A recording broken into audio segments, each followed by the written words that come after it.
Армысыздар ардақта ағайын, назарларыңызда жаңалықтар, арна тілшілер бүгінгі күннің басы да маңызды деген ақпараттарын жеткізбек. Студияда тізгінші Данато Балқыбекұлы. Сайрам ауданының әкімі Мадияр Оразалиев Қайнарбұлақ ауылдық округ тұрғындармен жүздесті. Халықпен кездесуде атқарылған жұмыстар сараланып, алда тұрған мақсат міндеттерден пысықталды. Жиында елді мекен тұрғындары көкейде жүрген маңызды мәселелердің түйін тарқатты. Толығырақ алдағы бейнематериалда. Сайрам ауданының әкімі Мадияр Оразалиев Қайнарбұлақ ауылдық округ тұрғындарымен кездесті. Алғаш Қайнарбұлақ ауылдық округінің әкімі Есбол Дүйсебаев ауылдың әлеуметтік экономикалық дамуы мен алда атқарылатын маңызды жобалар туралы баяндама жасады. Экономика және бюджет саласына тоқталып кетті. Кірістер жоспары бойынша 25 жылдың 9 айлық жоспар, өзіндік кірістер жоспары 106 миллион 235 мың болатын болса, біраса нақты орындалғаны 123 мың 76 мың теңге кетті. Яғни 115%-ға артығымен орындалды. Шығыс бөлігінің орындалуымен жоспары. Шығыс бөлігінің орындалуына қарасақ, 2025 жылдың 9 айлық жоспары 108 миллион 874 болса, нақты игерілгені 108 миллион 863 болып тұр. Яғни 10 мың теңге қалдық қалыпты, 100%-ға игерілді. 2025 жылдың 9 айында ауылдық округінде тартылған инвестицияларға бір сома тоқталып кетейін. Жоспар бойынша бізге берілген жоспар 12 айлықта 10 миллиард 64 миллион болса, кәсіпкерлер есебінен тартылған инвестициялар көлемі қазіргі таңда 6 миллиард құрап отыр. 6 миллиард 818. Яғни жылдық жоспарымызға 67-8 орындалып кеттіміз. Жыл соңына дейін біраз объектілеріміз, нысандарымыз аяқталса 100%-дан аса орындаймыз деген ниетіміз бар. Оларда атап өтсек, жеке кәсіпкер Тоқсанбаева Марал фермасы оқыған, жоба құны 225 миллион. Шакур Агро қоймасы жоба құны 700 миллион. Жеке кәсіпкер Байбол қоймасы жоба құны 2 миллиард. Дак Инвест деген жоба құны 2,5 миллиард. Данияр құрылыс заттар дүкені 134 миллион. Нұршуақ жабық спорт кешені жоба құны 684 миллион. Мейрамхана және супермаркет комплексі жоба құны 684 миллион. Бақдәулет бастауыш мектебі жоба құны 93 миллион. Ендігі бір саланың, күрделі саланың бірі, әлеуметтік салаға тоқталсам, атаулы әлеуметтік көмек алу бойынша жылдық жоспар 73 отбасы болса, 9 айдың орындалуы 47 отбасы, 34,3%-ға немесе 26 отбасыға азайып орындалды. Демеушілер тарапынан атқарылған жұмыстар. Бақытты отбасы партиялық жобасы аясында Қайнарбұлақ ауылдық округ Қасымбек Датқа ауылында мына жаңа құрылыс мекенінде өздеріңізге белгілі ауданымыздың құрметті азаматы, облыстың құрметті азаматы Сихынбай Уәлиханұлының бастауымен бастауыш партия Аманат партиясын бірігіп Өміртаева Сәуле деген 6 отбасы бала шағасымен асыраушысы қалған кісіге баспана салып, осы 2 айдың көлемінде тікелей ол кісілерге игілігіне берілді. Жайылым жерлері бойынша тоқталғым келіп тұр. Қайнарбұлақ ауылдық округінің аумағында ортақ жайылым жерлерді қайтару бойынша жоспар берілген жоспар бізге 1248 гектар болған. Қайтарылған жайылым жерлер қазіргі таңда 1051 гектарды құрап отыр, яғни 84-те 21%-ны орындады. Қайтаруға тиіс жерлер 147-те 91 гектарымыз қазір қалып отыр, жыл соңына дейін бұны да орындаймыз. Ашық форматта өткен кездесуде ауыл тұрғындары өздерінің толғандаған маңызды мәселелер тілге тиек етті. Атап айтқанда, ауыл су мен ағын судың жетіспеушілігі, қала мен ауыл арасында қоғамдық көлік қатынасының мәселесі, жер кезегі, жайылымдық жердің аздығы, газ тарту, мектептегі асхана мәселесі мен жаяу жүргіншілер жолақтарын салу, ауылішілік және ауылдар арасындағы жолдардың асфальтталу сияқты өзекті мәселелер қозғады. Бізде енді негізгі мақсат жаңағы ауылдың әкімі де айтты, газ мәселесі. Бұрындары өздеріңіз білесіздер, ауылдың әкімінің шешімімен мына ежелеске жерді беріп, инфраструктураға қаралмай, үйлерді салып, ретсіз салып, жолы жоқ, электроэнергиясы жоқ, тротуары жоқ, сөйтіп салып бергенбіз. Енді қазір алдымыздан шығып жатыр. Барлық мынау жаңа құрылысты алатын болсақ, мынау газ мәселесін мен анау алдыңғы облыс әкімдеріне жеке қабылдауына жазылып көтерген болатынмын. Кейін Арман Сәбитұлына айтқанбыз, ол кісі келіп көріп, біраз жұмыстарды бастады. Мынау құрылыс сметалық жұмыстарын бастап, оны экспертизадан өткізіп, біраз сонда да мынау осы газды ауылға кіргізген кезде кейінгі салынған үйлер ол жоспарға кірмей қалды. Кейінгі салған үйлер енді жаңағы айтып отырмын ғой, әкімдер шешім шығарып таратып бергеннен кейін салып үй салып алды да басқа ешқандай инфраструктурасы болмай қалды. Соған жаңа газ мәселесін ары қарай жалғастырып, тағы да сол кісілерді бір газбен қамтамасыз етсек, сол халықтың ризашылығын аламыз деген ойдамыз. Осыдан 2 жыл бұрын жаңағы бастауыш мектеп, қазіргі бастауыш мектеп приспособление помещениеде, бірақ жаңағы заман талабына сай бір мектепке танымдықтардың бәрін жасатып істегенбіз. Ал осыдан қазір 2 жыл болды. Содан бүкіл сапа съемкасын істетіп, жер бөлімі архитектурадан барлығынан өткізіп, тек осақты алып қалған еді. Жаңағы оны аудандық оқу бөлімі алу керек еді, соған тапсырдық. Соған арқа жақсы болса, арқаралық несі бар дегенде бізде бірінші мәселе жаңағы мектеп мәселесі. Үлкен жақында аудан әкімдеріне хат жаздық, неге хат жаздық. Қазір көп жастар қалаға неге көшіп жатыр. Жақында аудан әкіміне хат жазып, ақырында жергілікті әкімшілікке келді. Жер мәселесі, инфраструктура. Жаңағы план-развитие поселка бәрі бар, бірақ инфраструктура. Жер, сол инфраструктура нелерді тезірек қолға алсаңыздар. 2013 жылы бастаған жолымыз мынау ауылдағы. Сол осы уақытқа дейін өзінің несін ордайып игілікке берілмей келе жатыр. Сол өйткені Қытай жолы өткен уақытта көшенің басынан мен комиссия шақырып тексертіп, ол биетіп, тексертіп, мына жерден жол салайын дегенде олар рұқсат бермей қойған. Өйткені ардағы жол айрығы бетіміз аз, бұл жерде салу рұқсат жоқ деп. Сонда да болмас, сонда да мен өз немен ең жақын жер өсе қолайлы деп турба салып, таспен жол салып қойып, мен қазір жол болып тұр. Құдай болса да шүкір. Бірақ сонда облыс автожол бастығының алдына барғанымда айтқан тұғын. Сіз бұла ашық жерден жақсылап тұрып жол салыңыз, біз қосып береміз деген. Сол бұрынғы Шымкентке шығатын ортақ қара жолымызды соған тас жол салып қостым. Қосқан орында жаңағы Қытай жолының мамандары келді, тоқтатып қойды. Енді Қуантай Ақсақал, өткенде мен сізбен ауылда құрлыққа барып кездескенде осыны айттыңыз, қазір де осыны айтып отырсыз, осы мәселені. Ол экспертизадан өтіп, бағана айтқан 750 метрлік жолыңыз, ол бюджетке кіріп келесі жылда оны істейді. Бір. Екінші, анау Кольцевойдан құрлықтың астына кіретін жолы қанша километр бәрімізді? Көпірдің астынан өтіп, анау Мадина деген не бар ғой, теплица, сол қасынан кіріп, ауылға кіретін жолы о да кірді. Оны да кіргізіп жатырмыз, сіздердің жағдайларыңыз ойлап. Сондықтан да қазір бағана сіз айтып жатқан шаруаңыз бар ғой, 205 гектарға газ кіргізу Сихымбайға. Оны да қарастырып жатырмыз бюджетті кіргізіп. Одан бөлек мынау сіздің мешітіңіздің жағымен мына жақтағы 2 жол, 2 новостройка бар ғой, оның асфальтын да жоспарлап жатырмыз. Биыл келесі жылға кіргізу бойынша. Так что жұмыс істеп жатқан жоқ, көп жұмыстар атқарылып жатқан. Оны мен өзім келіп алдарыңызда халыққа есеп берген кезде соның бәрін айтамын деп жоспарлап отырмын. Жиын барысында аудан басшысы Мадияр Оразалиев тұрғындардың ұсыныс-пікірлерін мұқият тыңдап, әрбір мәселе бойынша нақты түсініктеме берді. Келелі кездесуде көтерілген мәселелердің шешілуі кезең-кезеңмен жүзеге асатындығын айтып, жауапты бөлім басшылары мен тиісті мамандарға тапсырмалар жүктеді. Әкім ауыл халқының тұрмыс сапасын жақсарту бағытындағы жұмыстар тұрақты бақылауда болатындығын атап өтті. Әміребек Болат көшенің атынан келіп отыр.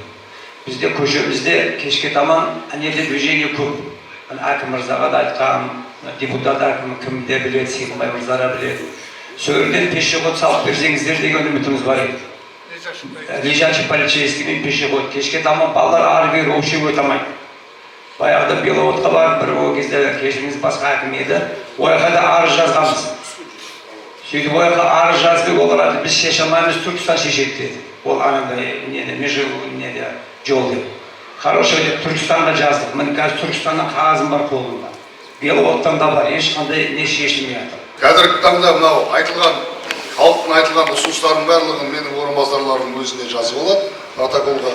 Оны өзіміз қарап отырып, әр апта сайын мәселені көтеріп отырамыз. Ертеңін өздеріңізбен кездесуге арналған уақытта келгенде, сіздердің көтерген қазіргі мәселеңіздер сол кезде нақты айтатын боламыз. Мынау шешілді, мынау орындалу үстінде, мынау орындалмайды. Себебі мынандай. Сондықтан да сіздің де мәселеңізді талқылап көрейік. Кім? Баймырза, облыстың маңызы бар жол екен. Бөлгетші облысты кіммен не қыламыз ба? Бұл жерде қазір жол кедергісін қою керек. Одан бағанағы пешеход қою керек. Кездесу соңында аудан әкімі ауылдың дамуы мен әлеуметтік жағдайын көтеру баршаға ортақ іс екенін атап өтіп, тұрғындарды белсенді азаматтық ұстаным танытуға шақырды. Мадияр Мұхтарұлы халықпен тығыз байланыс орнату және мәселелерді біліп шешудің маңыздылығына ерекше тоқталды. Сайрам марафон 2025. Осында таумен Сайрам ауданы жүгіруден марафон ұйымдастырылды. Бұқаралық спортты дамыту мен салауатты өмір салтын насихаттау мақсатында өткен шараға аудан әкімі, аудан прокуроры, сондай-ақ белсенді жастар арнайы қатысты. Қатысушылар бірнеше шақырымды жүріп өтіп арнайы марапатталды. Алдағы бейнематериалға назар аударыңыздар. Сайрам марафон 2025. Осында таумен Сайрам ауданында жүгіруден марафон ұйымдастырылды.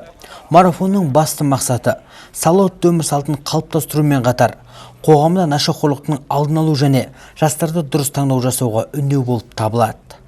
Маңызды шараға аудан әкімі Мадияр Оразалиев, аудан прокуроры Бақытжан Байғозиев, Сайрам аудандық полиция басқармасының бастығы полиция полковнигі Мұрат Ермеков, Аманат партиясы Сайрам аудандық филиалының атқарушы хатшысы Қуаныш Сыздық пен белсенді тұрғындар жалынды жастар қатысты. Сайрам ауданының әкіміне рахмет, осындай жарысты ұйымдастырып жатқан ауданымызда қуаныштымыз. Әрқашанда осындай спорттар көп болған жастарды салауатты өмір салтына насихаттауға шақырамыз.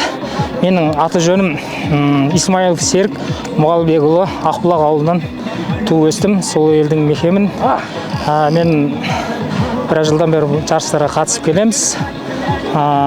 Шымкент марафонына қатыстық, Түркістанға да қатыстық. Содан да басқа да түрлі жарыстарға қатыстық. Бір 2 жылдан асты, жарысты қойып кеттік.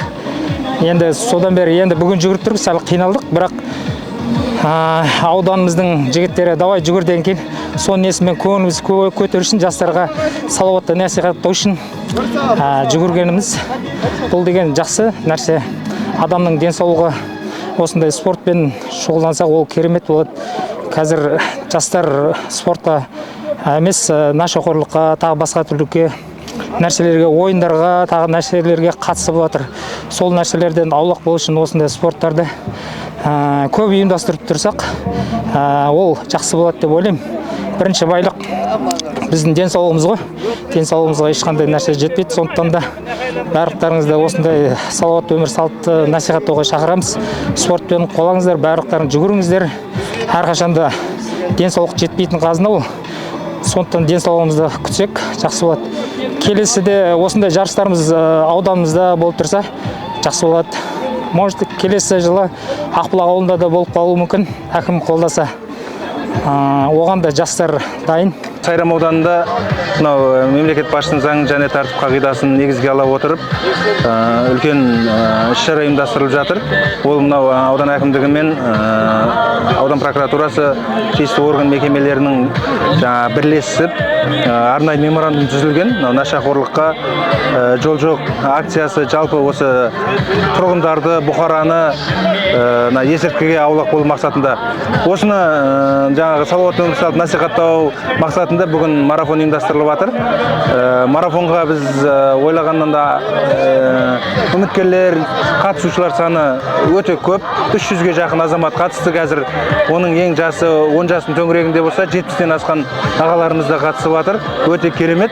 Марафон мақсаты да осы болатын. Жалпы тұрғындар арасында мына салауатты өмір салтын насихаттап, бұқаралық спортты дамыту болатын. Сол мақсатқа жеттік деп есептейміз. Құдай қаласа, бүгінгі ұйымдастырылған іс-шарадан түйген ой жыл сайын жалғасып тұратын іс-шара екен. Бұл енді әрине біздің ауданымызда кең көлемде алғаш рет ұйымдастырылып жатыр. 6 шақырым төңірегінде. Енді келесі жылы бүгінгі ұйымдастырылған іс-шараның кем-кетіктерін толықтырып, үлкен дәрежеде өткізуді жоспарлап жатырмыз.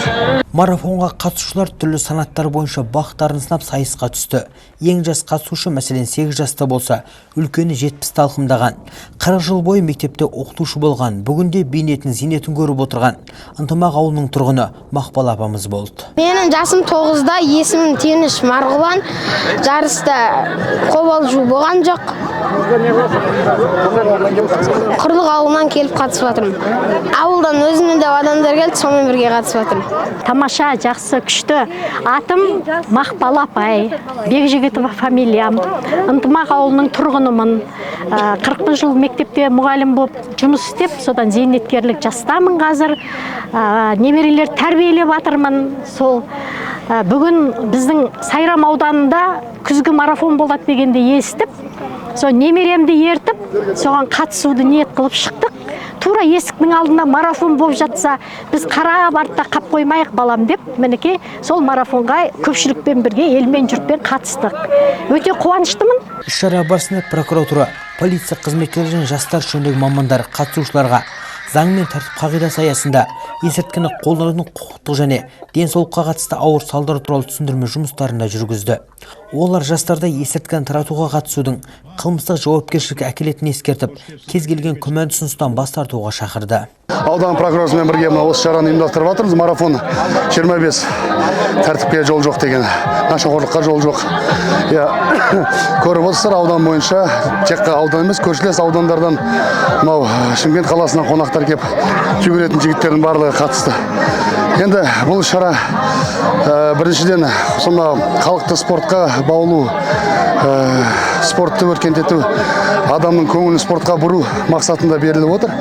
Бұл шараға мынандай 10 жасар жас баладан 70-ке дейін ата-апаларымызға қатысты. Жақсы сөз бар, салауатты елде бақ тұрар, денсаулығы мықты елдің болашағын ақ болар деп, қазіргі таңда біз халықты спортқа тарту керекпіз. Салауатты өмір салтын ұстануға үйрету керекпіз. Әрдайым қазіргі жас балаларды мәселен спортқа тартып үйрету керекпіз.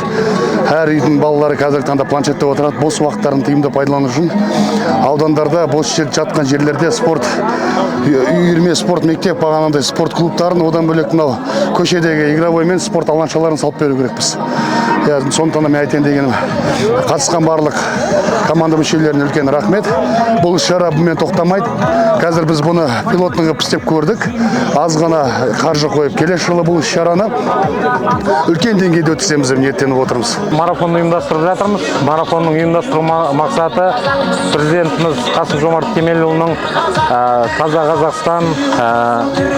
Қазақстандағы нашақорлыққа қарсы іс-әрекеттердің бір тетігі жастарды спортқа баулу, жастарға осындай шараларды жиі ұйымдастыруды біз абзал тауып, бүгінгі шарада өте үлкен ауқымды азаматтар қатысты, белсенді азаматтар көп болды. Барлығына рахмет. Осындай шараларды жиі ұйымдастыру керек деп мен өзім ойлаймын. Марафон 2025 Сайрам ауданының есірткіге жол жоқ деп батыл ұстаным көрсететін айқын мысал. Осындай іс-шаралар аудан тұрғындарын спортқа баулып, белсенді және денсау ұлт қалыптастыруға зор үлес қосатын сөзсіз. Қайрат спорт кешенде Ұлы Отан соғысының ардагері Сайрам ауданының құрметті азаматы Марин Оңалтай Ысқабайұлын еске алуға арналған 2013-2014 жылы туған жасөспірім арасында футболдан ашық турнир ұйымдастырылды. Шарада жасөспірім спортшылар жасыл алаңға шығып доп теуіп тартыс ойынның көркін қыздырды. Тілшіміз тарқататын болады. Қайрат спорт кешенінде Ұлы Отан соғысы ардагері Сайрам ауданының құрметті азаматы Марин Оңалтай Ысқабайұлын Еске алуға арналған ашық турнир ұйымдастырылды. Байрақты бәсеке жыл сайын дәстүрлі түрде өткізіліп отырады. Футболдың бұқаралық мәртебесін ұлықтау сайыстың ең негізгі мақсаты болды. Ұрпақтар сабақтастығы бар да ортақ мүдде, спортқа қызығушылық төмендемейді дейді ел ағалары. Ашық алаңда ұйымдастырылған турнирде бірнеше команда қатысып, екі топқа бөліне қызықты ойын өрнегін қыздырды. Одан әрі алаңдағы айла тәсілдің түр-түрін қолдана ойнаған ойыншылар былғары допты аяқтан аяққа тигізбей әкетті. Ойынды тамашалауға жиналған жанкүйерлер қолдау көрсетіп, жарыс көркін қыздырып жатты. Спорт саулық негізі, саулық байлық негізі. Сайрамдықтардың спортқа деген құлшынысы өзгелерге үлгі болып отыр. Сонымен ақтық сында үздіктер топ жарып, мықтылар іріктеліп, жүлделі орындарды ретімен бөлісті. Әзірге айтпағымыз осы, зейін қойып тыңдағандарың үшін үлкен рахмет. Ұмытпағайсыз, Сайрам телеарнасын қашанда көпшілікке айтары бар. Бастысы аман, сау болыңыздар.